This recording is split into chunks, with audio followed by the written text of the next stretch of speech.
ধুবড়িতে যাওয়ার পর পরের দিন কোথায় যাব সেটা নিয়ে একটা আলোচনার বিষয়। ঘরে শুধু শুধু বসে থাকবো, তাই একটা প্ল্যান হলো সবাই মিলে গুরুদুয়ার যাই।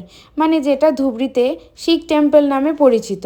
মানে গোল্ডেন টেম্পলের পর এটা সেকেন্ড হচ্ছে গুরুদুয়ার। সকাল থেকেই সকলকেই বলে যাচ্ছি যে তাড়াতাড়ি চল, রেডি হয়ে নে, তাহলে তাড়াতাড়ি চলে আসতে পারবো। কিন্তু এই দুজন যারা স্নান করতেই যেতে পারে না বা রেডি হবে তারপরে, আমি আর ছেলে তো তাড়াতাড়ি করে স্নান করে রেডি হয়ে নিয়েছিলাম।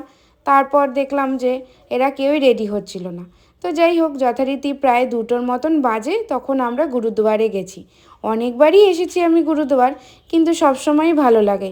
এত স্নিগ্ধ, এত নিরিবিলি, সে আর বলার ছিল না। কাকিমুনি আর দীপকে নিয়ে এই প্রথমবার এই গুরুদুয়ারে আসে। গুরুদুয়ার বলো আর যেখানেই বলো, কোনো জায়গায় ঘুরতে গেলে সকলে মিলে আসলে বেশি মজা হয়। আসলে যখন আমরা দিল্লিতে কোথাও ঘুরতে যাই তখন তো আমি, কৃষ্ণেন্দু আর ছেলে, আর সবাই মিলে যাওয়ার মজাটা তো একেবারেই আলাদা। যেহেতু এখানে এসছি 2 দিনের জন্য, কিন্তু কোথাও গিয়ে ঘুরতে যাওয়া সবাই মিলে সেটার একেবারেই আলাদা একটা অনুভূতি বা মজা। তারপর আমাদের একটু সুজির হালুয়া দিল, যেটা খেতে তো সকলেরই ভালো লাগে। বড় গুরুদুয়ারে যখন আমরা পাঞ্জাবে গেছিলাম তখন আমরা এই প্রসাদ খেয়েছিলাম। গুরুদুয়ারের এই সুজির এই হালুয়াটা খেতে সকলেরই সবসময় ভালো লাগে। মানে আমাদের তো সবসময় ভালো লাগে, যখনই যতবারই যাই আমরা এই প্রসাদের জন্য হাপিত্তাশ করি। আমরা যেই সময়টায় গেছিলাম সেই সময়টায় লঙ্গার খোলা ছিল, তাই ভাবলাম যে আমরা একবার সবাই মিলে লঙ্গারে খাওয়া দাওয়া করে নিই। কারণ এখানে এসে কোনোবারই কখনো লঙ্গারে খাওয়া দাওয়া করিনি।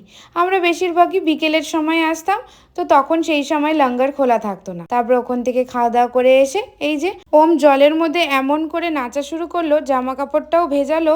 তারপর আমাদের তাড়াতাড়ি করে বাড়ি ফিরে আসতে হলো, কারণ ভেজা জামা কাপড়ে কতক্ষণ থাকবে। ওখান থেকে এসে আমরা একটু শুয়ে পড়েছিলাম। তারপর ছোটো মাসি সব কাজ ফাজ করে এদিকে ছাদে এসে গাছগুলোকে ঠিকঠাক করছিল, তার ফাঁকেই ওম আবার তার সঙ্গে সাহায্য করতে চলে এসছে। তাহলে এই যে বিকেলে তারপর মেজো মাইমুনিও সবাই চলে এসেছিল, ওদের সাথে গল্প করতে করতে আজকের ব্লগটা এখানেই শেষ করছি। দেখা হচ্ছে পরের ব্লগে, টাটা।